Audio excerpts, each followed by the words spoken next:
Okay, so I was having a conversation on the phone. Sometimes I get calls from people who are in politics, but they're not like they're not the politician. And they'll talk because they all have advisors and stuff like that. And to be fair with you, I'm just going to be very honest with you. I get calls from the Democrat side, the Republican side, but my favorite calls are with the nonprofit people because they actually have the courtesy to ask me ask me what my opinion is.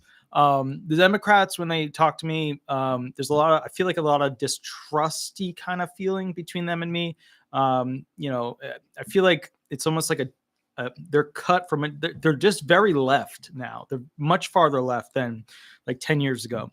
The Republicans, I don't think they even think about it. I don't even think they think about whether or not they can talk to me or trust me or whatever. It's just I'm this guy, So there's that too. But then the nonprofits, the policy people are my favorite to talk to because they genuinely want to hash it out.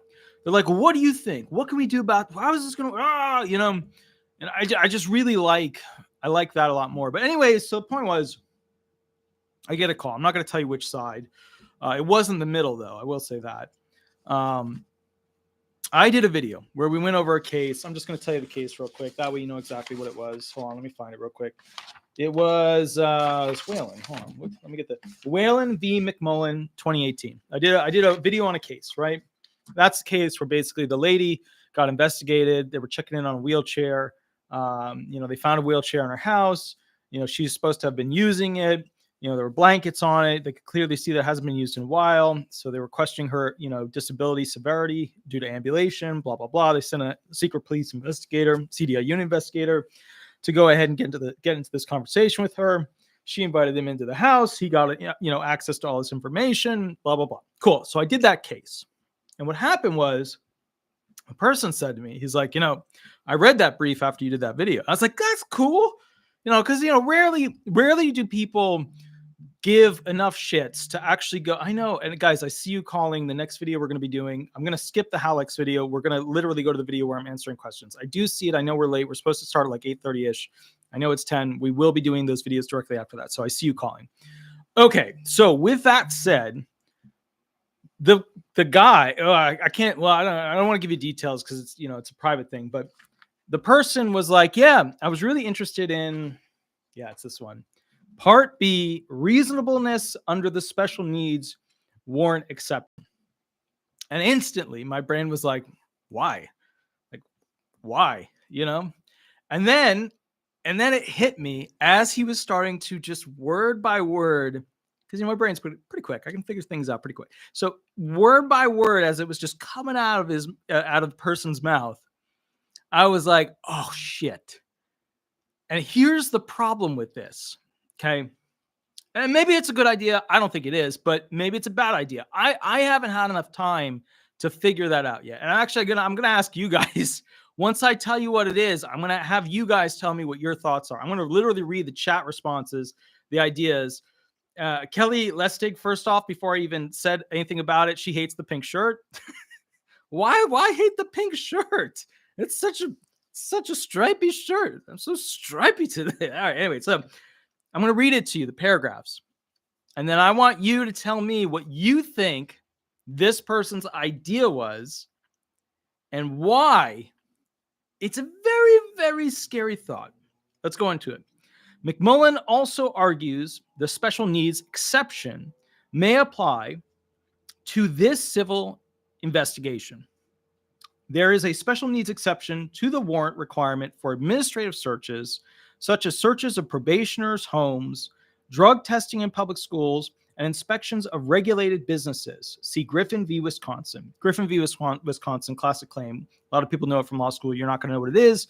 But just to give you an idea of what this all is really about, it's about an officer on behalf of an agency of the government doing a house investigation or some other place, right, where they're allowed to, because you received some sort of benefit or benefit of the doubt. Like if you're looking after somebody's kid, right? And they're like, cool, we have to do an investigation of the house. If you just got out of jail, they're like, cool, we have to do an investigation of your house.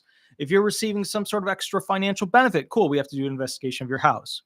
That is the idea of the special needs warrant exception, that you call them up. I'm coming around this time, knock, knock, knock. The officer shows up at your house and they do a review of your home because they're looking for stuff. They're making sure you're on the straight and narrow. Cool. All right. To determine whether a warrantless search falls, warrantless, there's no search. Oh, sorry, there's no warrant. There is a search. So warrantless, you don't need a warrant. No warrant, they're still searching. Cool. To determine whether a warrantless search falls within the special needs exception when it's special and the government gets to go and search your house without a warrant. Cool. We, number one, determine whether the government has articulated a valid special need. So there's got to be a special need that is valid. That one's pretty straightforward. Number two, analyze whether the proposed administrative search is justified in light of that articulated special need. That was from Sanchez. But again, analyze whether the proposed administrative search, they as an agency will go and search your house, is justified. They were justified in doing it because of some reason that's really special in light of that articulated special need, right? Fancy phrasing for just, we do it because we're giving you something. And because we're giving you something, we want to make sure you're on the straight and narrow and not abusing it, right? So if we give you a child to take care of, we want to make sure that you're not abusing that. If we give you extra money, we want to make sure you're not abusing that. If you just get out of jail, we want to make sure you're not abusing your freedom. Cool. Okay. A special need must be beyond the normal need for law enforcement. That's Griffin. Okay. And thus a valid special need for an administrative search, right? Not your traditional, it's like part of the administration of what's going on, must be distinguished from general law enforcement purposes. There's got to be something that you're getting from these guys, and that they, as a result of that, need to do a search to make sure you're on the up and up. Cool. All right, next one. CDIU internally distinguishes between those investigations that are for potential criminal prosecution and those in which only civil or administrative penalties may be sought, even though the nature of an investigation can change. So what they were arguing with this claim as like the officer, the person who investigated this lady, the secret police officer, was saying, hey, look, this might have just been an investigation for administrative review. We might have slapped him on the administrative arrest, or we might have slapped him on the civil arrest, right? Could have been a little bit worse. Could have slapped him on the civil arrest, right? Could have taken away the benefits, could have done an overpayment. We could have sought more money, a civil filing against them, right? Wasn't criminal yet, but they admit, hey, if the fraud was bad, like real, real bad, this could have evolved into a full-fledged criminal review. Okay. It is not disputed in this case that McMullins, that's the officer, warrantless entry, he got into the house without a warrant, into Whalen's home. I'm not even sure if it's Whalen or Wallen. I've always just called it Whalen. I don't know. I'm not sure which way. Maybe I'll have to call. I can potentially look her up and just call her. And then insult her, be like, hi, is this Whalen? She's like, it's Wallen. That'd be my first intro to this lady. How's it going? I've studied your life. Hi, I got your name wrong, though. Sorry. All right.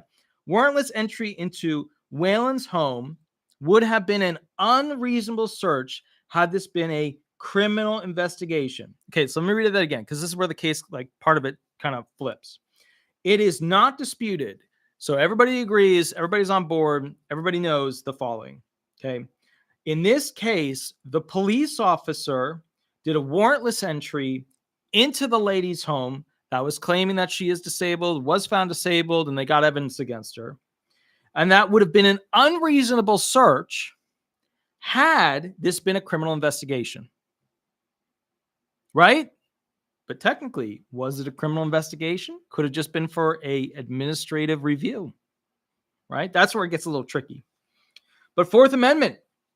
Protections apply in civil investigations as well as criminal investigations, and the Supreme Court has expressly rejected a distinction between the two for purposes of the Fourth Amendment protection.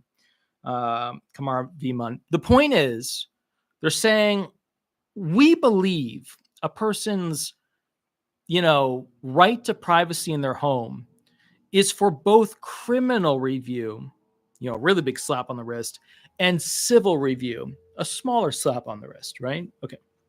All right, next one.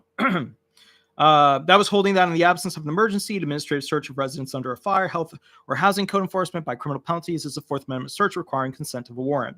So basically, if they're like trying to run after somebody who was just part of a crime, they can run into your house. But if not, right, and it's just like an administrative search or whatever, you know, they need to normally have a warrant unless there's a special need. Okay.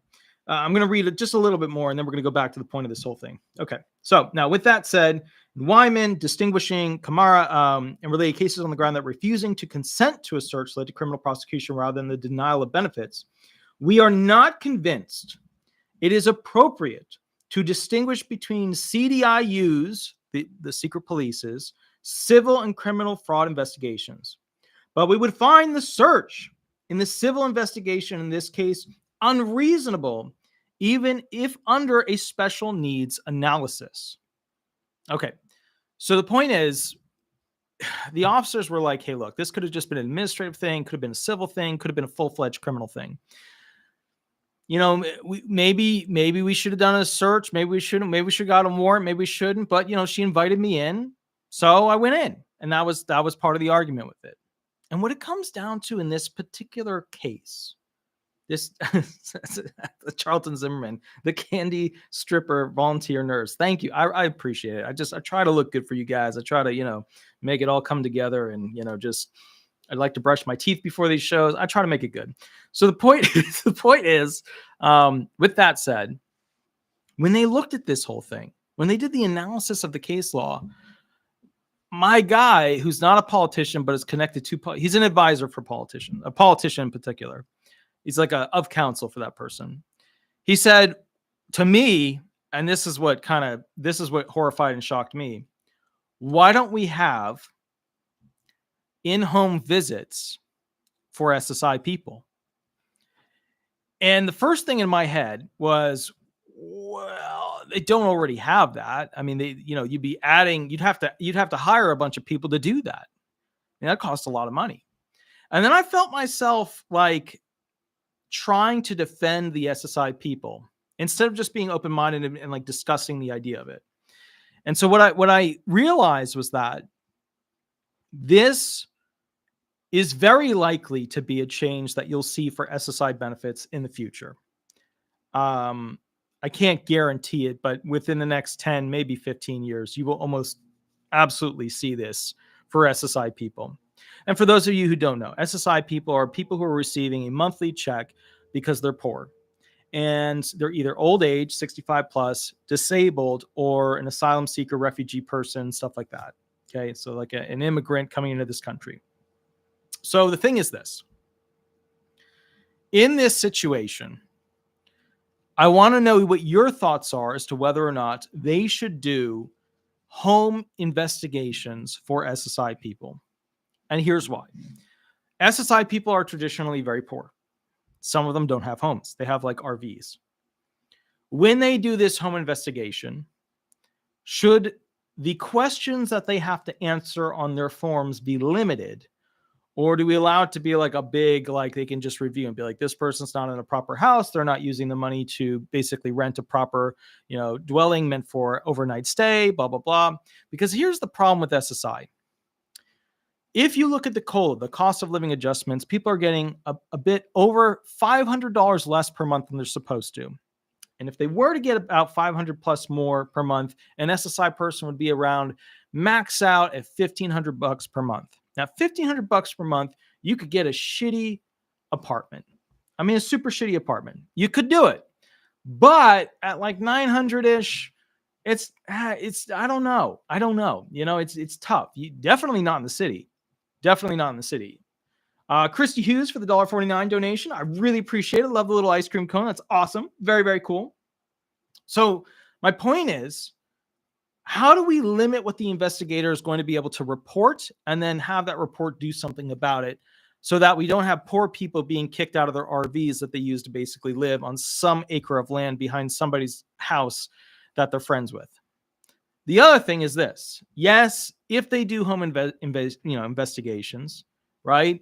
If they do that, it will very likely find a lot of people who are living in a state of disrepair.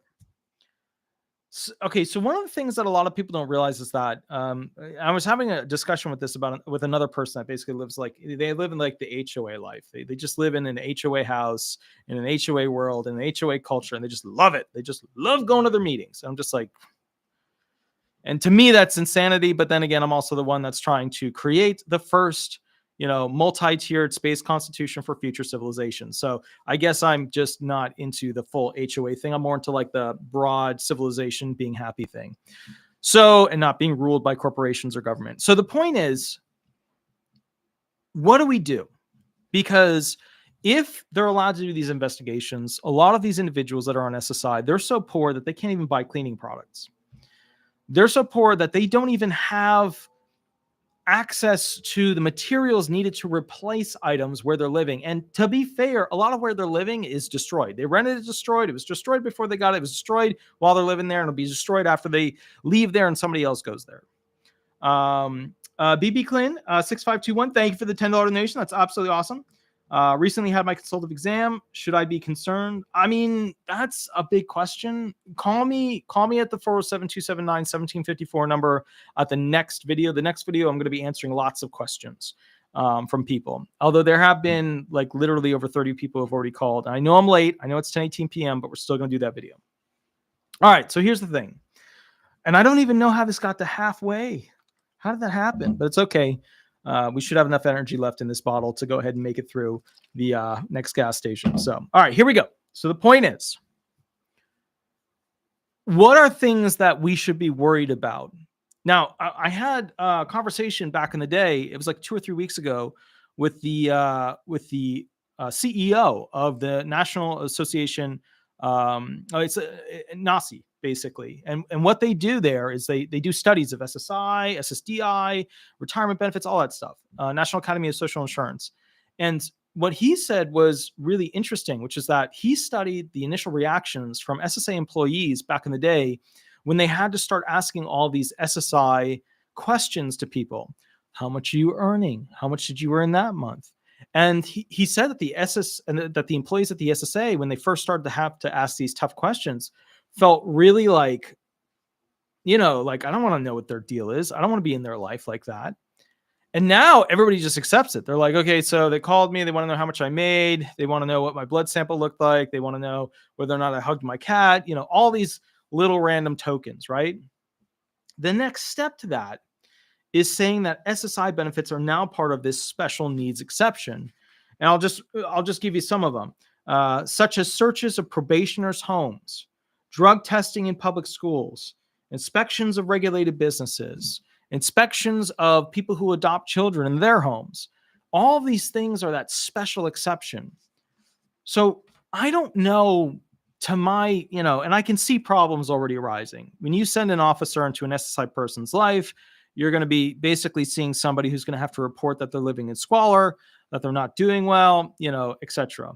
And if they find cigarettes in there or pot in there or alcohol in there or, true narcotics, like, real drugs, then, you know what I mean? We're off to a bad start. Will this force SSI people to clean up their act? Well, some of them don't need their act to be cleaned up. Some of them do. But I think the thing that we need to realize with this is that when you have that little of money per month, you can never do anything, right? Because you're always almost out of money, right? And some people, the way they describe it is within the first week of the 4 weeks, they're already running out of money. So my point to you is, with this whole situation, is this something that is going to have a very negative effect on SSI people? Or is this something that's going to have a positive overall effect? All right. Now, you guys tell me in the chat section, what are your thoughts on having essentially a special needs exception where SSI people in the future would have SSA investigative employees doing house visits, where they call you ahead of time or try to schedule with you, and then they show up on a certain day and they review your house. They go through your living accommodations. They're not opening drawers, but they're doing a walkthrough. What do you guys feel would be essentially the negatives and positives to that. Also, BBKLYN, go ahead and shoot me like the last two numbers of your phone, so that when you call in, I know to grab that one. That way we can go through basically the consultative examination, medical expert appointment, and I can walk you through it. So let's see what some of these statements are. So basically what you're saying, we're going to have a parole officer. That's disgusting. No, I'm not saying you're going to have one in the immediate sense, but I think probably 10, 15 years down the line, they'll probably vote something like that through. I am, not in the immediate sense, but in the 10, 15 years from now, yeah. By the SSI refusing me, even though I have a court order saying I am disabled, are they violating the law? No, the only group that defines disability, and they clarified this during Commissioner Saul's commission, was basically that the commissioner is the one who dictates the definition of disability and severity for requirement of the SSA's benefits. So the commissioner of the SSA gets to tell you what the standard definition for disabled child benefits are, or supplemental security income benefits, or Social Security disability insurance benefits. They don't get to tell you what the standard of disability is for, county-based disability benefits, state-based disability benefits, VA-based disability benefits. But for Social Security, SSI, SSDI, DACs, etc., they get to define it, not a court order. Charlton Zimmerman, my thought is a lot of SSI disabled are abused by caregivers. County, state are overwhelmed to give home inspections, especially Section 8 housing. Now, here's the thing. I brought that same thing up during that conversation. And my thing was this. I was like, look, the SSA is operating between 60 to 65,000 people. They don't have enough employees. They need like 95,000 just to operate properly as they currently exist. So like, where are they going to get the people? Where are they going to get the money? Because the IRS got all the money the last, ruling. They got to get 87,000 new employees. The SSA got like 8,000. So the point is like, where are they going to get, but I can foresee, and I'm not going to make a political statement, but there would probably be a particular political side that would push for something like this. And if they had control of things, this would probably be something more linear with that. And the reason why is there tends to be, when one political party is in power, when it comes to programs for distributed money, more of a clampdown on that, including immigration, when it comes to making sure that there's not as much fraud or abuse of drugs or abuse of this or abuse of that, whatever. So I could foresee that one particular party would like this a lot more than the other party, whereas the other party tends to be more loosey-goosey when it comes to abuse with that stuff. Okay, next one. SSA short staff now, don't seeing having employees to perform home evaluations. Yeah, they are. But remember, they're in Congress a lot. Those executives at the SSA are in Congress a heck of a lot. So the next agency to get some moolah to fix that problem for their, funding budget problems for, employees, it's probably going to be the SSA. Let's see. Gary Kotowski said 44.708. Let's see specifically how we decide what is enough evidence. This is just an evidence basic rule. Yeah. Yeah, that's just a basic. Yeah. Okay. So next one, privacy rights. Yeah, but remember, you have to keep in mind that this is a program that gives people health insurance and a check, sizable check compared to what, a lot of other people get from different programs. And that as a result of being part of that program, that SSI program, it's not outside of the realm that privacy rights couldn't have a special needs exception to them. Right? That's the whole point of this thing, where they want to check up on how the funds are being used. And trust me, I've represented people who have literally taken their back pay and opened up a drug, making facility in the woods. Like, this stuff does exist. They're not always doing the right thing with the money. So yeah, I get the privacy rights argument, but I don't see it holding up against you opting into this program. Because remember, this isn't something like SSI isn't something that you paid for. SSDI benefits, you worked, you put your money in the trust fund, that's the game. That's the gig there, right? Okay, cool. Same thing with retirement, yada, yada. But SSI is immigrant, refugee, asylum seeker, old age, or disabled. it's the program of last resort because you've got to be super poor to be able to be eligible for it. And then you opt into it by applying for it. So my point here is, I don't think the invasion of privacy would be able to withstand an incursion from the special needs provision because, they have other things that have less, I would say this, less of a hurdle to jump over where they required special needs. So I don't know. Let's see. Martin Ranger said almost 66 SSDI to SSI. No, you're very likely at 67 just to go to retirement. Gary Kotowski said SSI you don't earn credits with. That is correct. So the point with SSI is you don't have to pay into the system. You didn't bolster or pay into that trust fund. They're just giving you the money from general taxes. So trust me, they could go ahead and do something like this. Love Pugs. Is the SSA going to start home visits? Not yet, but it's just something that popped up in this conversation. I bring it up to you so that you're aware of what's going on. Vincent Price said, I don't think poor people should be allowed to have more than 2 kids. Ooh, geez. After that, if they want to keep getting money, they need to get. Oh. Yeah. So Vincent, here's the deal. That would violate, like, restricting people's ability to have kids, even if they have mental impairments, would violate our Constitution as to the basic fundamentals of freedom with your body. Even though, ironically, America hasn't been doing so great on that whole freedom with your body over the past couple of years. So the point is, no, they're gonna, poor people who don't have lots of assets to pay for kids are still going to be able to have kids and continue to have kids. It would be a constitutional violation if we restricted their ability to have children. It would be too gross of a violation of your basic constitutional rights. Gary Kotowski, yeah, I have some more videos with homeless individuals in it too. And the way it works, just so you know, when I do those homeless videos, they come in for, 4 or 5 minutes and they record a video. They get $20 to basically tell their story. And the whole idea is that I'm trying to create a little bit of light on why people are homeless. A lot of people just assume that people are homeless because of like drugs, and that was like the wrong choice that they made. And that is true to some degree. There's a bunch of that going on. But to be fair, a lot of people are homeless for other reasons too. Litigation against them, where they just lost everything. Family that wouldn't support them. Poor choices, doesn't have to be drug related. Could be basically that they just have mental limitations, low intellectual quotient, and family members move there and they're left here, and nobody wants to take care of them, nobody wants to pay for them, and then boom, they're homeless.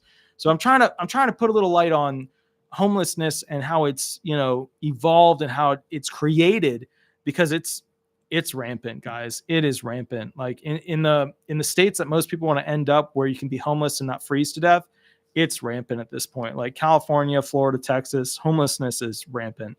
Okay. Hobo mining, I can see 100% challenge in court.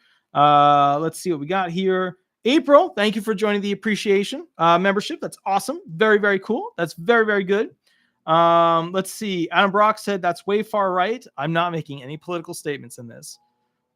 I'm not. Next. I'm not. Jay, no more numbers. Wonder if SSDI turns to SS at 62 or 65. And do you lose Medicare if 60? No. So here's the deal. If you're on SSDI, you're going to ride that until you're 67. Keep your Medicare throughout the whole process. You get your full retirement age, your FRA. You convert from SSDI at 67 to retirement. You're not penalized for taking early. But remember, there is a quasi being penalized, because when you're on disability, you're not working and paying in, earning more money. So your retirement doesn't really keep growing while you're on disability benefits in that way, right? So it's a quasi penalty, but it's not the penalty like taking retirement benefits early. Let's see. Steven Upliger said, bake a crust for this one, Gov. Gets a bit at Apple. Now they're going to take the whole pie. When this happens, it happens. Patterns will form. Dystopia for the... Geez, yeah, well, a lot there that sounds like a movie theme. A lot there that sounds... Yes. Let's see what I've got here. Okay, so let's see. Gary Kotowski, that's amazing, Walter. I had been homeless for a long time, but I'm poor, but have a roof. Yeah, the amazing thing, guys, about the whole homeless problem, and obviously, that I work directly with the homeless, and on Wednesdays, It's just homeless claimants. Like that's what it's. I only do the homeless claimants on that day. The main thing that would fix homelessness is living, quarters, taking hotels and motels, buying them, converting them over to rooms, having the manager's office being converted over to a case manager, and then basically being able to go ahead and work with these people. If they're disabled, get them onto disability benefits. If they're not disabled, get them onto basically some sort of work program to learn how to go and do a job. So the point here is that's how you could do it, but the government doesn't want to do it. Now, I want to point out one other thing, and people who have been homeless back me up on this. When it comes to being homeless, just having 4 walls and a roof ain't enough, right? Yes, you have a shower. Yes, you have, a bathroom. Yes, you have the ability to go ahead and shave your face. You have the ability to, prepare your clothing, wash your clothing, whatever. You have those abilities. But there's other things beyond toiletries that a person needs. They need internet access. They need clothing that consistently, matches the attire of what they would need at that functional job. Or a lot of people. Okay, so let me explain something for people that are like true. So the retired people and SSDI people watching this might not know this, but when you go work at, like a retail job at the lower end, right? They require certain sneakers. They require certain pants. They require a certain shirt. They require, certain clothing items.